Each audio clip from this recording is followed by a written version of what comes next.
Dans quelques instants, Claire Cambier va me rejoindre sur ce plateau. On va parler de la semaine de l'emploi qui démarre ce vendredi 15 février.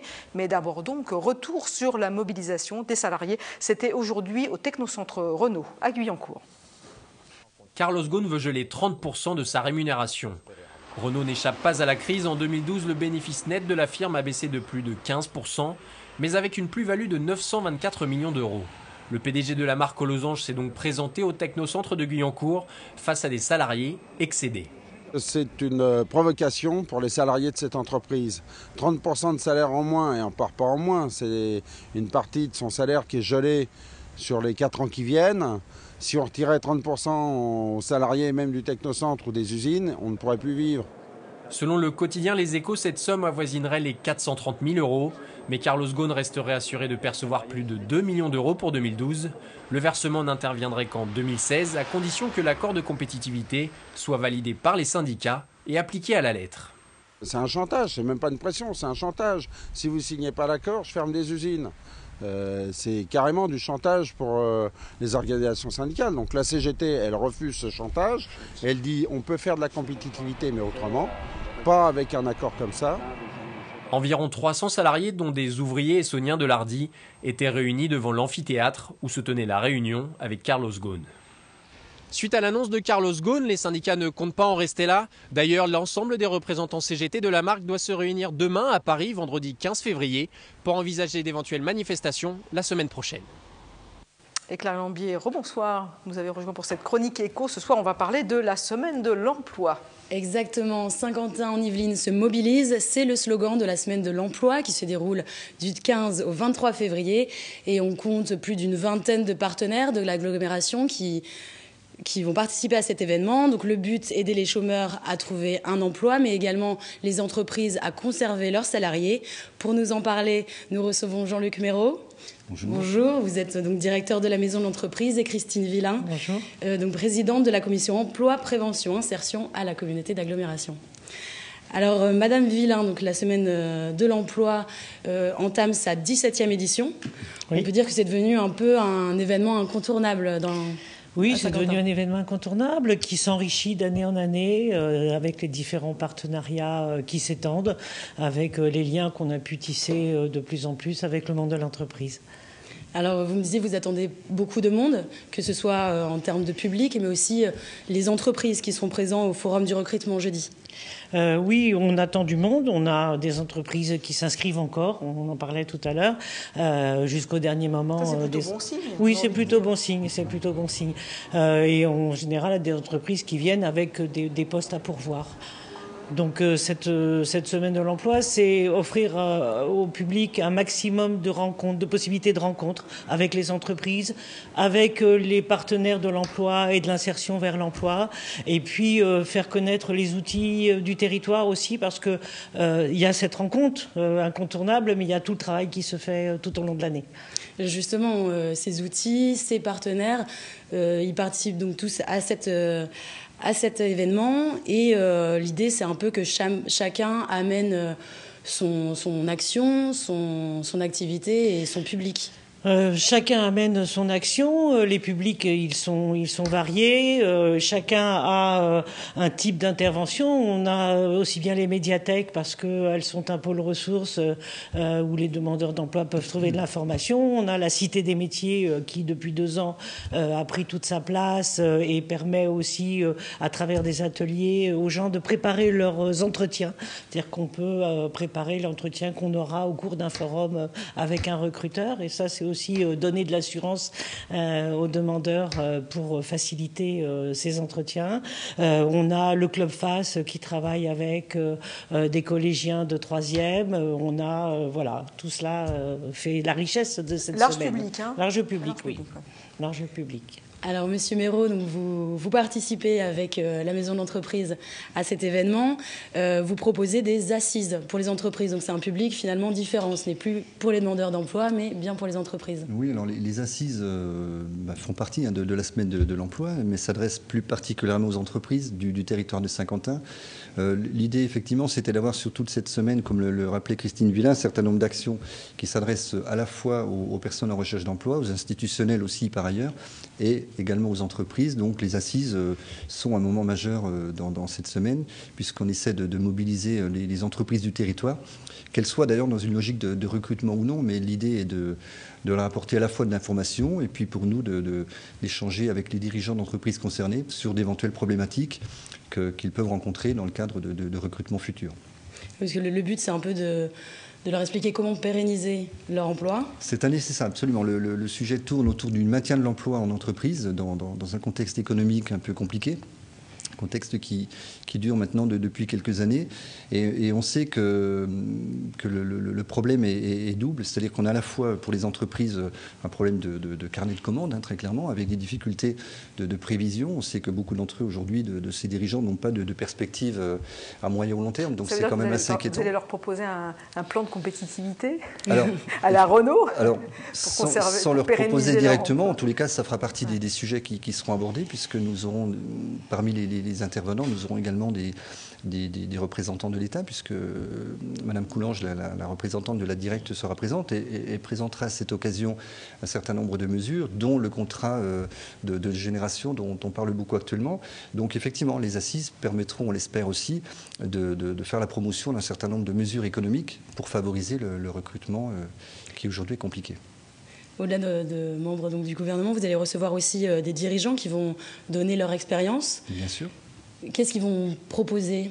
Alors, à la fois pour l'intérêt pour nous d'avoir cette table ronde avec des dirigeants d'entreprise, il est double. Il est d'abord de les informer d'un certain nombre de mesures, ça on en a parlé, mais aussi de les écouter, de leur donner un temps de parole pour qu'eux aussi nous fassent part de leurs difficultés ou de leurs souhaits, de leurs attentes sur un certain nombre de sujets sur lesquels on pourrait, en tant que collectivité territoriale, ou alors pour les acteurs institutionnels qui seront présents, sujets sur lesquels on pourrait les appuyer dans leur démarche. Les entreprises qui participent, par exemple, ce sont des TPE, c'est vraiment les toutes petites entreprises, des PME ou même des grands groupes qui peuvent venir se renseigner. Je me dis que les grands groupes, ils ont leur service juridique qui savent gérer très bien tout ça. Oui, mais la problématique est parfois la même. Vous savez, je pense qu'on parlait de carnet de commandes, mais il y a un autre aspect de l'emploi aujourd'hui qui est compliqué.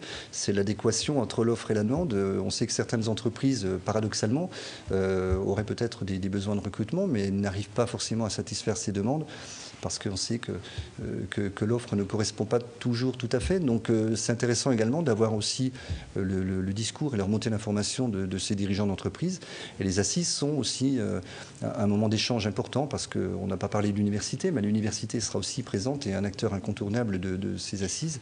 Donc ça permet vraiment, à un moment donné, de se poser et d'échanger sur des problématiques communes et pour essayer de trouver des solutions à court et moyen terme. Je rebondis, vous parlez d'université. C'est vrai qu'il y a en fait finalement 3 publics, entreprises, demandeurs d'emploi, et également les scolaires. Il y a pas mal de dates qui sont prévues pour eux. On a le forum de formation au métier qui a lieu à Guyancourt et qui permet, à cette période où les jeunes travaillent beaucoup sur leur orientation scolaire, de rencontrer les centres de formation à Guyancourt tout au long de la journée de vendredi, parce que là, ils sont encadrés par leurs professeurs et ils viennent avec leur collège. Et puis le samedi, c'est ouvert aussi. Ça permet de revenir avec les parents pour qu'eux aussi puissent se faire une idée des perspectives professionnelles qui s'ouvrent. Très bien, ici un jeu de l'emploi en fait qui est ouvert donc aux jeunes, mais qui peuvent venir. Le jeu de l'emploi, c'est la mission locale, oui. La mission locale pour l'emploi. OIE. OIE, oui, c'est une espèce de jeu de loi. Ce sera mon intervention. Et donc, je ne connais pas parfaitement la règle du jeu, mais la mission locale reçoit plus de 3000 jeunes tous les ans, et donc de 18 à 25 ans, et donc un certain nombre d'entre eux sont en recherche d'emploi. Vous savez aussi qu'on a les contrats d'avenir qui se mettent en place, que la mission locale en a la responsabilité. Et donc, voilà, c'est aussi un moment où les jeunes peuvent prendre contact avec la mission locale. Donc c'est un peu, finalement, être bien orienté pour ne pas tomber dans le chômage être orienté, être suivi, être accompagné. Le plus rapidement possible. Le plus rapidement possible. Dans le début de vie professionnelle. La nouveauté aussi cette année, c'est le forum de l'insertion. Alors le Forum de l'insertion, c'est le secteur d'action sociale de Trappes qui a souhaité le mettre en place et puis de le faire dans le cadre de cette semaine de l'emploi. Donc vous voyez, on a un partenariat qui est important et donc ça s'adressera plus particulièrement aux personnes en RSA, RMI, enfin qui là pourront rencontrer tous les partenaires de l'insertion du territoire à l'espace de Trappes. Et on peut noter aussi qu'il y a un accueil pour les enfants pour leur permettre de venir. Oui, voilà, famille, parce que bon, c'est toujours la difficulté pour les femmes qui viennent de faire garder les enfants. Et donc là, il y aura une garderie, oui. Alors pour les chômeurs seniors, il n'y a pas de forum, en tout cas pas cette année, mais ils sont évidemment invités à venir. Donc on s'est rendu à la Cité des Métiers qui a organisé hier un atelier spécifique pour les plus de 45 ans. C'est finalement un moyen de se préparer à des entretiens futurs, mais également aux forums qui sont proposés dans cette semaine. On regarde ça en image. À la Cité des Métiers à Trappes, on propose chaque semaine différents ateliers pour les demandeurs d'emploi. Ici, on s'occupe d'un groupe un peu particulier, les plus de 45 ans. D'après la DARES, 20% des 54 700 chômeurs yvelinois ont plus de 50 ans. Passé un certain âge, il devient plus difficile de retrouver un travail. J'étais à un entretien au BTP, on m'a dit « vous n'avez pas les deux pieds dans le béton ». Bon, ça sous-entend que vous n'êtes pas dans le métier. Et puis un jeune peut-être qui sera plus disponible que vous. Il nous coûtera peut-être moins cher. Bon, voilà, c'est tout. Après, il faut trouver des solutions. Trouver des solutions, c'est ce que propose FACE, un club d'entreprise qui lutte contre l'exclusion. Gilles, l'animateur, propose aux participants de faire un tri dans leurs compétences. Objectif, mettre en avant celles qui répondent aux besoins du marché et qui les différencient des autres. De parler de façon plus courte de mes compétences, oui, ça va être utile, en effet. Mais bon, j'ai quand même du boulot avant d'arriver à ça. Pendant la semaine de l'emploi qui démarre ce vendredi à Saint-Quentin en Yvelines, Clarisse pourra tenter de mettre en application cette valorisation des compétences. Si beaucoup de participants ont déjà écumé des forums de l'emploi sans succès, Gilles les pousse à continuer. L'isolement du demandeur d'emploi, c'est le pire des parcours. Donc je leur dis oui, allez dans tous les salons, mais ne soyez pas tristes si vous n'avez pas eu la réponse instantanément. Pour ces seniors, retrouver un emploi prendra du temps, mais après un suivi et un ciblage des entreprises contactées, 70% des précédents participants y sont arrivés.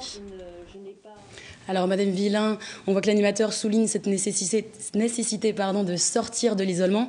Est-ce que c'est finalement aussi le rôle de la semaine de l'emploi? Oui, je pense que ça permet aux demandeurs d'emploi, aux jeunes d'avoir un premier contact avec un recruteur, parce que bon, voilà, plus on en rencontre et à mon avis, ça permet d'acquérir une certaine expérience, et puis de sortir de cet isolement qui finalement est vraiment la plus grosse difficulté rencontrée par les demandeurs d'emploi. On sait qu'au bout de 6 mois, 9 mois, un an de chômage, les contacts deviennent difficiles et je crois que c'est important de garder ce lien. Et ça, c'est très important. Très bien. Le lien, c'est très important. Merci beaucoup. On profite en fait de la présence de Jean-Luc Méraud pour parler d'un autre sujet qui est le concours de la jeune entreprise. Est-ce que vous pouvez nous en dire 2 mots ? Oui, c'est une opération que mène la maison de l'entreprise depuis quelques années maintenant. Ce concours se tient tous les 2 ans. Et il est ouvert à la fois aux porteurs de projets, donc aux entreprises toutes jeunes, mais également aux entreprises qui ont 3 ou 4 ans d'activité. Donc nous avons plusieurs prix et ce concours est organisé comme bon nombre d'actions que nous menons dans le cadre de la maison d'entreprise. Ce concours est organisé avec un nombre conséquent de partenaires, des structures à la fois publiques et privées qui proposent des prix. Et cette année, nous avons réussi à mobiliser environ 50 000 euros de prix. Donc oui, ce qui est assez conséquent, mais qui sera réparti vu le contexte en économique. plusieurs... Voilà, absolument.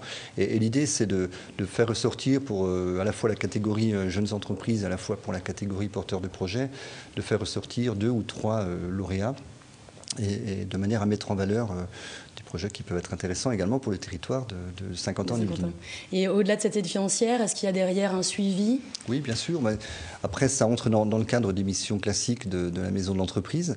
C'est-à-dire que non seulement nous essayons d'appuyer les porteurs de projets dans leur démarche de création, mais notre rôle, c'est aussi de les appuyer dans leur démarche de développement.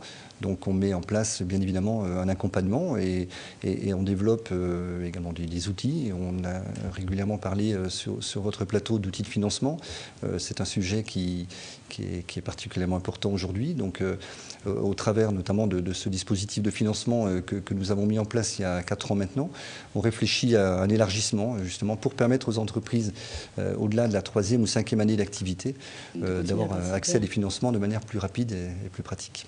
Juste pour conclure, est-ce que vous auriez peut-être un beau parcours à nous raconter d'une entreprise lauréate ? Oui, depuis tant d'années, on a eu de beaux lauréats de mémoire rapidement. On a eu, il y a quelques années, un porteur de projet qui a fait grossir son entreprise dans le domaine du pétrole en particulier et qui, il y a quelques années maintenant, avait la chance d'être coté en bourse. Donc c'était un beau succès dont on avait la fierté sur le territoire de Saint-Quentin. Mais voilà, on a effectivement de beaux projets de nature totalement différente. Il est important peut-être de préciser que c'est ouvert effectivement des projets qui peuvent être des projets liés à l'innovation, des projets technologiques, mais pas seulement. On est ravis également de pouvoir faire la promotion d'activités artisanales ou de prestations de services plus modestes, parce qu'on parlait d'emploi tout à l'heure.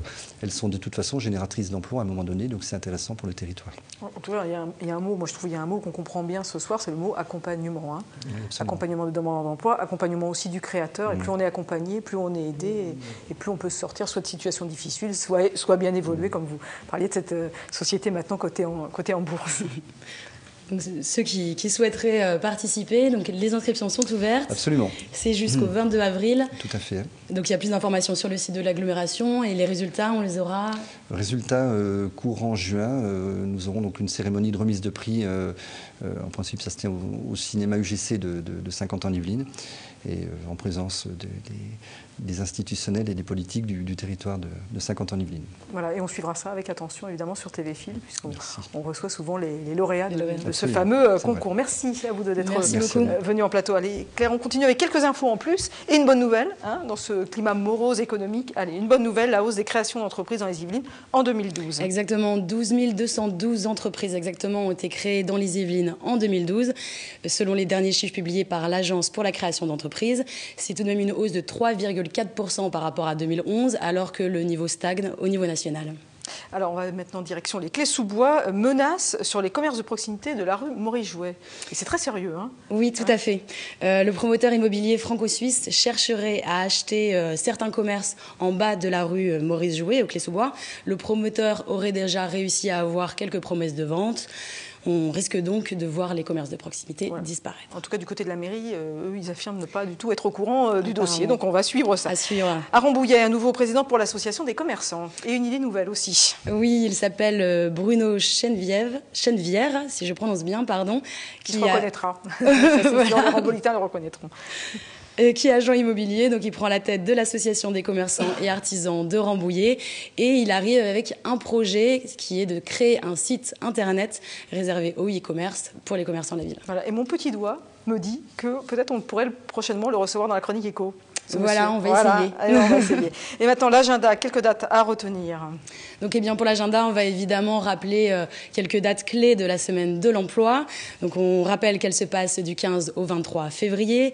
La nouveauté de cette édition, donc c'est le Forum de l'insertion qui se passe demain. C'est de 9h30 à 16h au secteur d'action à Trappes, d'action sociale. Donc, c'est un forum qui est réservé aux bénéficiaires du RSA. Forum plus ouvert qui est consacré, lui, à l'intérim. Donc, ce sera lundi 18 février de 13h à 17h. Des infos seront données donc, sur le travail intérimaire et des recruteurs locaux seront présents. Donc ça se passe au Prisme à Elancourt. Une dernière date, les assises de l'emploi qui sont donc ouvertes à toutes les entreprises sur le thème « Comment pérenniser vos emplois en période de crise ?» Et ça se déroulera mardi 19 de 17h à 19h à la salle du Conseil à Trappes. Et puis évidemment, pour avoir plus d'informations et connaître tout simplement les autres dates de cette semaine, on vous donne rendez-vous sur le site de l'agglomération où une page spéciale y est consacrée. Merci Claire, merci à nos invités. On va continuer, on va quitter maintenant l'économie, on va parler culture et on va se rendre à la Maison Félix à Montigny, le Bretonneux, pour suivre une exposition qui est signée par Muriel Schwartz. C'est une autodidacte qui a choisi l'aquarelle pour forme d'expression. On regarde. Faire passer l'émotion. Travailler l'interprétation pour ses voyages en aquarelle. C'est le pari de Muriel Schwartz, Igny-Montaigne, pour sa toute première exposition à la maison Félix de Montigny-le-Bretonneux. Passionnée d'aquarelle, cet artiste en herbe part à la conquête de ses tout premiers publics. J'ai toujours aimé dessiner, mais c'est vrai que le côté doux, pastel et le rendu des aquarelles me plaisait bien, et c'est comme ça que j'ai choisi de prendre des cours et de me spécialiser un petit peu là-dedans. Au total, 43 toiles sont exposées. Travail de reproduction d'après des tableaux, mais aussi des photos pour un rendu plus original. Enfants sous couleur pastel, portraits de pays d'ailleurs. Muriel Schwartz s'inspire de tous les supports pour laisser vivre son art. Je les trouve très très belles, très variées, il y a vraiment de tout, pour tous les goûts. Sur place, la peintre laisse libre cours à sa création. Prochaine étape, l'abstrait. L'artiste souhaite gommer les supports pour laisser place à son imagination.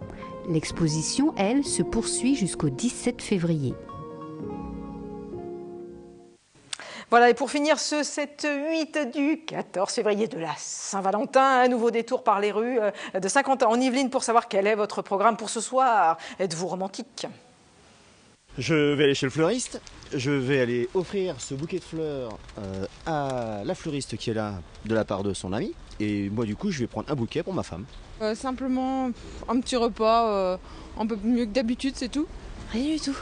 Parce que je trouve ça stupide de dire à la personne avec qui on est pourquoi on l'aime seulement un jour. Ce soir rien, mais je pense qu'à midi on va se faire un petit repas en amoureux. Pour moi la Saint-Valentin, je suis pas d'amoureux, donc je la fête toute seule. Un petit dîner tranquille à la maison. Acheter une bonne petite gâterie là, un petit plaisir et puis un petit repas sympa. Voilà, c'est tout. Elle a raison, hein, le plaisir, c'est encore s'il y a de mieux. Ce 7-8 est terminé, merci de votre attention. Demain, vous retrouverez Wilfried Réchy pour le 7-8 week-end, un retour sur l'actualité de la semaine écoulée.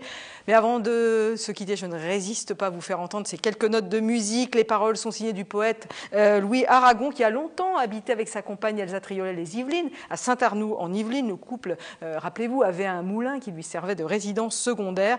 L'interprétation est bien entendu signée de Jean Ferrat. Excellente soirée à vous. Et puis un clin d'œil tout particulier aux amoureux et aux amoureuses qui se reconnaîtront.